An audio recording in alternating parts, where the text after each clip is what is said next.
Welcome to another amazing episode of Raising Private Money. My guest today has raised $3 million so far in private money. Now, first of all, you want to understand, he is not a businessman with a family, but first, he's a family man with a business. Now, my guest retired from the civil engineering profession at the young age of only 32 years old. And how did he do it? Well, he did it by leveraging real estate investing. Now, currently, he holds 50 single family rentals in 13 different states. Now, actually, his main passion these days is helping fathers with their young kids who are into real estate achieve passive income while working a full time job and being able to put their family first. My guest is also the co-creator of HomeEquityPartner.com. Well, what in the world is HomeEquityPartner.com? Well, first of all, the mission is to help those who are unable to qualify for traditional bank financing achieve and enjoy the American dream, that being home ownership. And the vision is to be the go-to answer and solution for people and families who don't qualify for a traditional home loan but can get on the pathway to home ownership.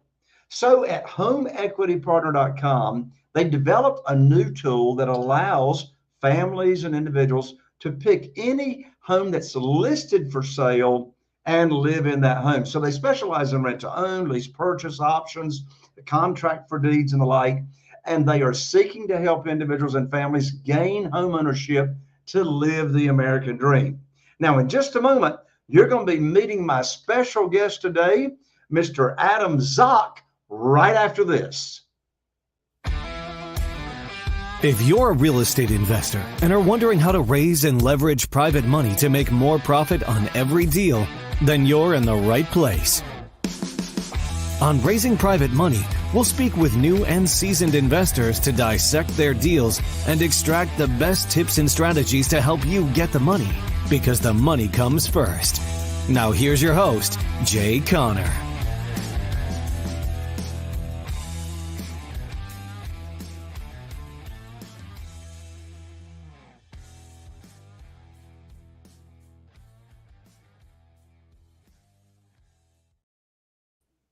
Well, welcome to the show, Adam. Thank you, Jay, for the wonderful introduction. That was fantastic. I'm feeling excited to be here. Well, I'm excited to have you, Adam. Now, what we have here on Raising Private Money is we actually have two different audiences. And some of these, blend over into the other audience. One part of our audience are real estate investors, either seasoned or brand new real estate investors looking to get their first deal, and they're wanting to raise private money. The other part of the audience are people interested in just being, passive investors, and they want to loan out money and just sit back and make nice rates of return safely and securely. So first, let's start with speaking to the audience that are real estate investors and they're wanting to raise either their first bit of private money or, even raise more private money. So let's start with your journey. How did you start raising private money and why? Sure. It was the goal, of course, was real estate investing. The how was a little bit harder. And so knowing that I had a good W-2 job and that I could get bank financing, that was my first intro into leverage. And such a big fan of leverage. If I can borrow at 4% or 8% or whatever the value is, and then start leveraging on top of that, that was kind of the first little impetus of just buying a normal traditional rental. And then you realize you can only put 20% down so many times before you just run out of money. And so the idea is, do I get more creative on the deal, or do I need to look at this a little bit differently on how I'm leveraging the capital? And so the very first capital raise that we did was for a promissory note, unsecured, on some individual property that we were doing through friends and family, which has evolved into the number one, like I didn't know what I was doing to start with, not having known about this podcast and others, to, going through various different SEC filings to now, putting together a real estate fund kind of on the back end 3 or 4 years later and doing various flips, mortgages, investment. And I've done personal investments myself where I've lent money. And so the idea was, how do we do all this with the whole goal of, okay, I don't want to be spending all of my time figuring this out, because as you alluded to in the intro that you so eloquently put it, it was, okay, I want to be very protective of my time so that mornings and evenings are for the family. And how do I make this happen in the normal kind of 8 to 5 realm? And what would be the best path to do that moving forward? So when you started raising private money, what were some of the really important lessons that you learned when you started out? And it's like, if I had known then what I know now, I would not have gone about it like that on raising private money. What could you share on that? Good question. 2 things.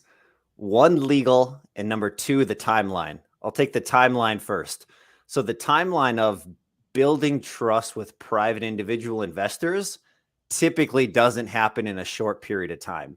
It's, you start this conversation, they get to know you, they're investing. I always call it 80-20. You invest in the operator, and then the asset's the second piece that they invest in. Because really, if you're doing a syndication, you're lending someone money. In my opinion, it's the person first, the property second. Are they going to do everything they can? Are they a great operator? What can they do? And so just sharing your story. Don't even ask for money for the first year, 2 years, whatever it is. Just tell people what you're doing. Hey, by the way, I'm doing this. By the way, I'm doing that. Here's a lesson learned that not even private money related. Just, I did this property. It turns out I shouldn't have bought this 1911 house that had these terrible windows that it cost, $13,000 to fix them, and they still weren't up to code. And just sharing your story without an ask is one of the best ways to just let people know what you're doing and to pique their interest. Number 2 was the legal compliance. I'm always a person where hey, if I can skirt the line without crossing it, I would love to go that route. Turns out there's some pretty specific rules on the SEC, what you can and can't do. And I think there's still even some gray area on what to do there. Like if you're doing a loan and it's a mortgage with a promissory note, okay, there's not as much SEC compliance. But if you're doing unsecured notes, okay, there's definitely, a potential issue there. And then if you're, pooling together funds, just making sure that you have the proper attorney. Because when you're first starting out, you're like, oh, cool, someone wants to give me $50,000 at 10%. What do I need to do? You go into Google, you type in a promissory note, and you say, voila, here's what it is. And I made either the honest or the terrible mistake of calling up the SEC for North Dakota and saying, hey, this is what I'm doing. This is what I would like to be doing. What do you think? And so I almost told on myself. And then 3 days later, I got a very strongly worded letter saying, hey, this is what you have going on. Tell us more. And luckily that never evolved into anything more than just us having to hire a securities attorney, tell them what we've been doing and different things. So if you're going down that path, I think it's still very tricky of hey, what's gray and what's black and white, and then just making sure that you have those things so that for me, when me and my business partner were vacationing in Chicago, Illinois, you don't get an email from the securities attorney saying, hey, we would like to talk to you, because that's usually not a very fun conversation. Absolutely. And you bring up a couple of good points there that I want us to really be clear about. First of all, as you said, in your space, or in a lot of my friends' space, when they're raising money for commercial projects and they're raising money, or they're doing syndication, they're raising money for a fund where there's no promissory note involved at all, then that's a whole different set of rules as it comes to SEC. In my world, all the private money that I have raised has been for single family houses. We call it one-offs. In other words, we got a private lender that is funding that house, and that house or that property comes with a promissory note to the private lender, and there's going to be a deed of trust or a mortgage that is backing that note. Most SEC attorneys I talk with will say you really don't have a security going on there. But when you're getting into the larger developments in multifamily and such, then you're getting into that realm. Another thing you said a moment ago is really, really important, and that is people that are private lenders you said 80%. I might think it's more like 90 or 95%. They're investing in you, the borrower. Like, what's their level of trust, right? That they are actually loaning you money, even though we're going to be giving them a security. And I love how you talked about this, Adam, where you actually use the phrase that I say all the time. And that is, you're not going out asking, right? You're sharing with people what you're doing. As a matter of fact, Adam, I have yet to ask anybody for money from my private lenders to fund my deals. I put on my teacher hat and I teach potential private lenders what private money is. And of course, just to make sure the audience understands, when we say private money, we're not talking any kind of institutional money. We're not talking hard money. We're talking about doing business with individuals, human beings, just like us, that want to loan out either their investment capital and or their retirement funds by moving their retirement funds into a self-directed IRA. You know, Adam, you may find it interesting. Right now, I've got 47 private lenders, individuals that are funding our deals, our single family houses, and not one of them had ever heard of private money, private lending, self-directed IRAs. And so how did I get $8.5 million in a pretty short period of time to fund my deals? Again, I put on my teacher hat and started teaching them how this works and how they can be a private lender. Adam, let's go ahead and give the audience a free gift right here off the bat. I'm so excited about a recent private money guide that I finished writing. It's called 7 Reasons Why Private Money Will Skyrocket Your Real Estate Business and help you build incredible wealth. If you are a real estate investor or a want to be real estate investor or a seasoned real estate investor looking to raise more private money, this private money guide will get you on the fast track. You can download it for free at www.jayconner.com/money guide. Again, that's jayconner.com/money guide. Download that guide to get on the fast track to getting private money for your deals. Now, Adam, so we're gonna switch gears here a little bit. Not only have you raised a lot of private money, but you also have a way where you've created this company called HomeEquityPartner.com. So take a few minutes and share with us, what is HomeEquityPartner.com all about, and who is that for? It really was for, and going back to your comment about the private money, when someone had their money sitting in the bank, even if it wasn't earning the typical 0.01%, even if they had a CD at 3 or 4%, and Jay and his team can get them something more than that, like all of a sudden when you start talking to someone at 6, 7, 8, 9, 10, 11, 12, whatever the percent rate is, I forget that it almost felt a little bit selfish, like, oh, I'm asking someone for money, versus this is an opportunity that someone didn't know about, and you are actually solving their problem. It is eating away to inflation and different pieces. So for Home Equity Partner, when we first started off, it was, okay, both me and my business partner had great W-2 jobs. We can get a bank loan in about 2 seconds because W-2 apparently is really attractive to the banks. So we could go buy a home, get an 80% loan to value at somewhere between 3 and 5%. And there were individuals that were 1 to 3 years away from a mortgage because they either became self-employed, maybe they got divorced, maybe they're going through some other situation, or they changed jobs and they need 2 years of income. And so I recently became a loan originator, understanding some of these nuances that Fannie Mae, Freddie Mac require. So it's like, okay, well, I can't get a bank loan now, so I can just wait. But what if I don't want to wait? What if I'd want to get in a home, rent it with the option to buy? And that was how Home Equity Partner was born. So our LLC would take title. These, what we call tenant buyers, move into the house. And then over the period of 1 to 3 years, they're buying back the homes from us into a traditional bank financing model.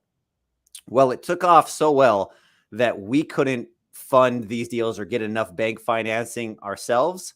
So we kind of opened up door number 3, which was, what if there's private individuals that want to buy these homes? So almost think of like a private mortgage, is if similar to Jay, what you're doing on, people are lending you, maybe doing fix and flips, doing rentals. Like, what if, and I'm just going to use, Jack over in California wanted to buy Jimmy a home in South Carolina and was just a owner occupied first position loan that they were getting X percent based on the borrower. So that's the idea, that we're trying to essentially match make party A with party C, with us being in the middle, doing some underwriting, watching out for both the investor and the tenant buyer, and just playing matchmaker now because we can't fund all these deals ourselves. So that's what really opened it up. And we have various different ways if people want to take title, if they just want to do debt financing on it. And so that's what really opened it up. It's like, okay, why can people only go to the banks to get money? It seems like that's the only option. And so the private money window,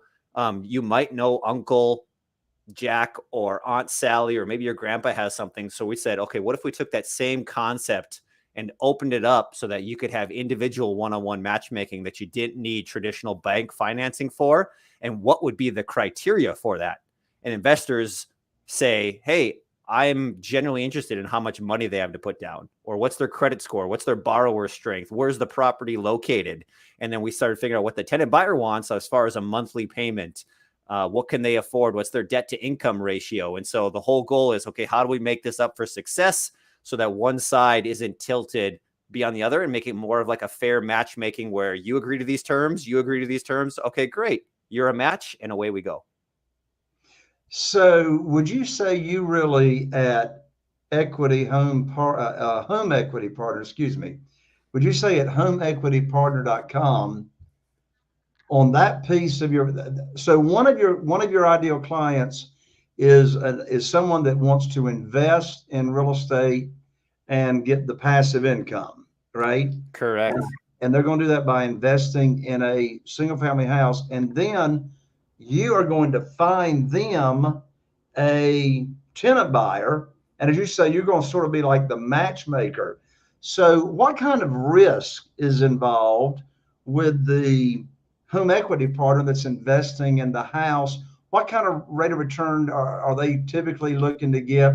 And what kind of risk do they need to mitigate? And of course, you help them mitigate their risk. That's right. So if we're trying to connect, I'm going to call it a tenant buyer with an investor. The investor's looking at, okay, I'm going to get a loan, or I'm going to buy this home all cash for this tenant buyer. And the risk is they default, they stop paying. So what are my options? And if it's a lease with an option to buy, it's an eviction. If it's a contract for a deed or a mortgage, it's a foreclosure. So, you got to factor in that timeline.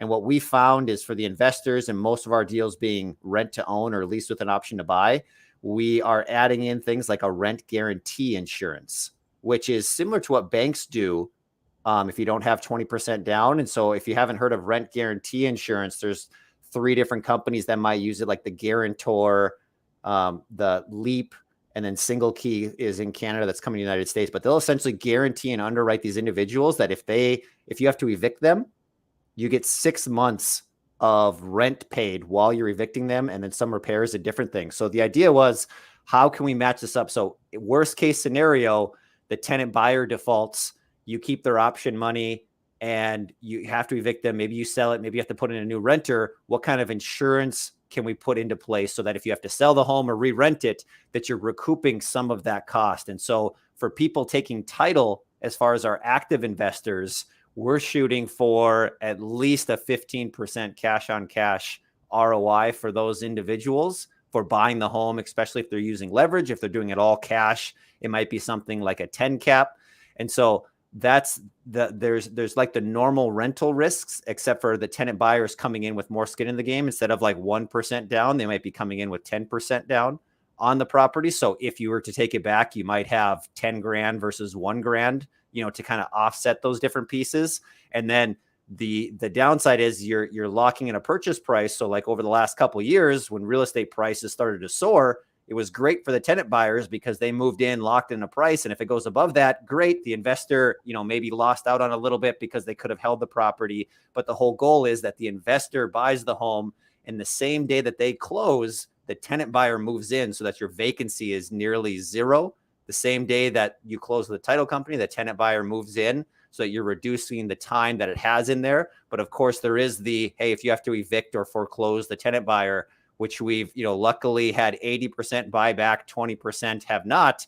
You can then take back the property with the legal means, just like a bank would if you stop making a payment on your mortgage, and then choose what you want to do, fix it up, sell it, fire sale it, turn it into a rental, a few different options for the investor if they're going to do that. And then there's different risks for the tenant buyers if you don't make your payment on time. If you choose not to get the loan, there's a couple different scenarios there that we're trying to educate that platform, which is why we created the Pre-Approved podcast, which is specifically for rent-to-own individuals, because we feel like rent-to-own has got a bad rap.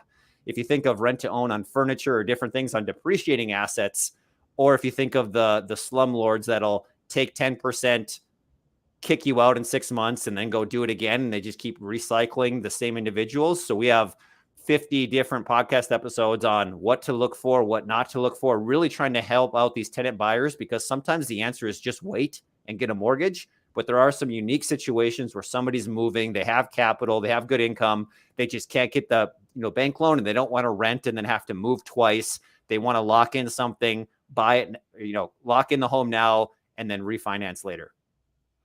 Well, Adam, you said a really, really important percentage that I don't want our listeners to miss out on. And that is, you said your goal for your investors that are investing in the property, you said you're looking for them, the goal is for them to get a 15% return, right? Correct. Is that 15% APR, cash on cash in a different period of time? Or how would you define that return? Sure. So we structure it so that it would be based on a cash on cash ROI with an overall return on investment higher than that. And so most of the individuals that we're trying to mostly help is individuals looking for cash flow.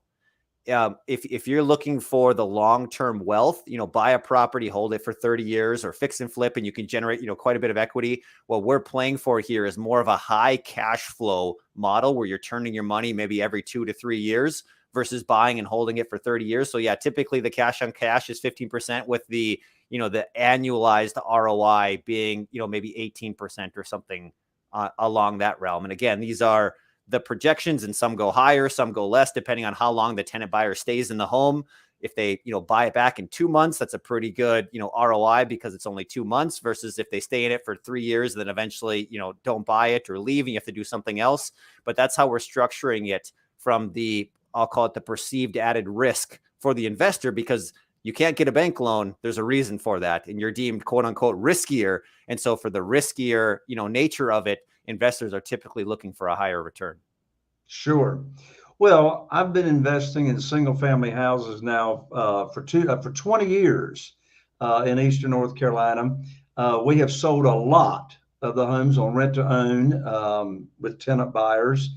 And we do our business different, and it sounds like you do yours as well. We actually, when we sell a home on rent to own, now we own, my company owns the house, right?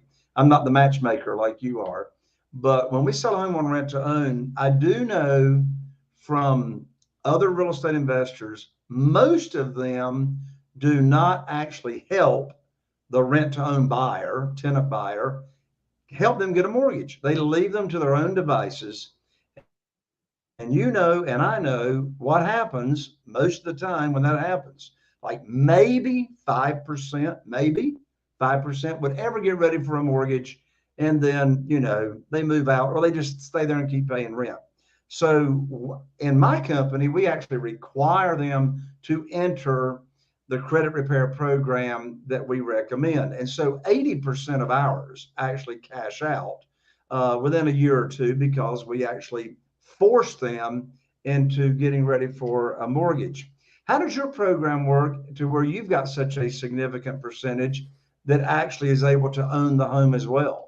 It's a great point. It's funny that our numbers are the same, where ours is at 80%, and we call it the mortgage readiness program. And it's typically two things that they're trying to get over, and that's credit score and collections. So some of it's debt pay down, some of it's getting rid of blemishes on there. And so our goal is to underwrite them like a loan officer would. And so even though I'm not licensed in all the states, I'm now licensed in North Dakota. And so I can underwrite that. So I generally have a good feel, and I have to be careful of which hat I'm on. If I'm an investor, if I'm a business owner, if I'm a mortgage loan originator. And so, with that disclaimer in mind, you generally kind of know, what are going to be the path towards someone getting into a home and being able to purchase a home, and the difference between like an FHA or a conventional loan, and whether or not they have the 3%, 3.5% down, and can their option fee get counted towards their down payment so they don't have to come in with additional cash to close. It's structuring those pieces so that you set them up for success. Because admittedly, when we first started off, if someone said, hey, I had 20% down, as an investor, all I really wanted was an ID. And I was like, cool, I'll buy you a home, because the risk was so low. But as we proceed, if there's no exit strategy, even with 20% down from someone who's never going to buy you back, might trash the home, or you have to, keep working with them, that's really not setting them or ourselves up for long-term success. And so having that goal of becoming a loan originator ourselves, and some of them, we could even do in-house. They can go talk to whoever they want from a loan originator standpoint, but knowing that back piece of what actually you're at point A, here's your credit score, here's your collections, here's your time history on the job, here's your debt to income ratio, your front end, your back end, the 47% versus the 57% on FHA versus conventional, and knowing, okay, here's point B, and this is what you have to get to do there. We can't force you to do that, but it's financially in your best interest to do that. Here's a credit repair company. Here's debt consolidation. Here's a company where you can report all your past 24 months of rent history, plus the payments that you're making to us to improve your credit score, like a level credit will do. And so all of these pieces, just arming the tenant buyers with all those things. And again, you can't make them do anything, but just setting it up for success, because a lot of them, like you said, maybe good things or bad things happen to good people. And some of it could just be some financial discipline that you don't want to set someone up for failure. And so we don't want to set someone up in that position where they're not going to be able to go out to it. And we can't, necessarily guarantee it, but that's the goal, is that they're not test driving this home. This is their home. We don't want the home back. The investor doesn't want the home back. We want them to get into a mortgage. And so we're incentivizing it that way, with penalties if you do the bad thing, incentives if you do the good thing. So it sounds like your investors are, like my investors, are not investing in a fund. They are actually investing in a property, right? They're investing in a house that they're going to then turn around and sell on rent to own. And you're the marriage maker putting all those parties together. You are correct. We do have a 506B security offering where we can do unsecured promissory note. And so instead of tying individual investor to an individual property, we do have a little bit of what I would call floating capital, that passive investors are like, I don't want to be tied to a property, but if I could just do, X amount at 10% for 1 year, that would be great. And so we offer two different things where we call it active versus, 100% passive, where they're either just truly debt obligation, and the other one's, hey, you're actually on title with the home. There's higher risk, higher reward. And so we've done a couple different options. And then I dare to say we're actually creating a fund that's going to launch here in 30 days, where we're going to pool a bunch of investors together, and that LLC is going to start taking title as opposed to individual one-offs, which is still, an option too. So what I love is, the more I start pulling on the string of real estate and private capital, like I'm just in the trenches and I'm just learning. I'm using ChatGPT. I'm Googling it. I'm trying to listen to Jay's podcast. I'm doing all these different things of like, holy cow, it turns out like you go through the corridor, you open the front door. You're like, oh, I thought this was it. It's called private money, right? You open the door and you're like, okay, this is it. I'm in here. Oh, it turns out there's like 6 more doors. Okay, which one do I want to start going into? Do they want to take title? Do they want to do debt? Do they want to do equity? Do we want to do a joint venture? And you're like, oh, let's open up this door. Oh, it turns out there's like 3 closets in this, room. Like, oh, now I can start playing out this. And like, oh, wait a second. I liked what I saw back there. And so it's like, it's so fun. It's so creative. You can self-educate and you can really start structuring these things together. That's a win-win, that there's no way on this earth that we would be able to do this ourselves. And so it's just that amplification that you are then creating value, because you're adding and grouping things together where 1 + 1 now equals 10. And what's the best way for people to continue the conversation with you, Adam, and get in contact with you? If they want to learn more about what we're doing at Home Equity Partner, it's homeequitypartner.com. jayconner.com/investors. And then I have a soft spot specifically for working dads with young kids. I got a 5-year-old, a 3-year-old, and a 1-year-old. And I transitioned out of the engineering world 2 or 3 years ago. And I'm going to venture to guess, and I'm a little bit biased, but like no time is it harder than you're like, oh, I have a young career. I'm fairly fresh in my marriage. Let's add on, multiple young kids and a toddler. What in the world is that going on, in their mental capacity? And when you think, and then like real estate's front loaded. So if I invest $1 now, it's going to be worth, $10 later. So you want to pack in all of this stuff because it's all like, ooh, right in my 20s or right in my 30s. And everything that I do is like super critical and you want to do it all. And so just providing a little bit of peace of mind or just understanding of like, yeah, your toddler's going to pour out his Cheerios right in front of your face like 2 times a week. And you know what? You're not alone. And so just understanding where your priorities are and then helping them get some freedom back in their life, I just think will create a lot better dads in the world. I love it. Adam, thank you so much for taking the time to join me on Raising Private Money. Thank you for having me. A wonderful show. It was great. Awesome. There you have it, my friend. Another amazing episode of Raising Private Money. I'm Jay Conner, the Private Money Authority, the host of the show. And before you go, I need your help. I know you receive value out of the show. And in order for us to continue to keep having amazing guests like Adam Zock that we had today, we need your help. Be sure to like, subscribe. If you're watching on YouTube, click that bell to be notified. If you're listening on iTunes, be sure to follow me and share this episode with a friend that will make a difference. Here's to taking your real estate investing business to the next level. I'm Jay Conner, looking forward to seeing you right here on the next episode of Raising Private Money. Are you feeling inspired by the knowledge you gained in this episode? Then head over to jayconner.com/money guide. That's JCONNER.com/money guide and download your free guide that shares 7 reasons why private money will skyrocket your real estate investing business right now. Again, that's jayconner.com/money guide to get your free guide. We'll see you next time on Raising Private Money with Jay Conner.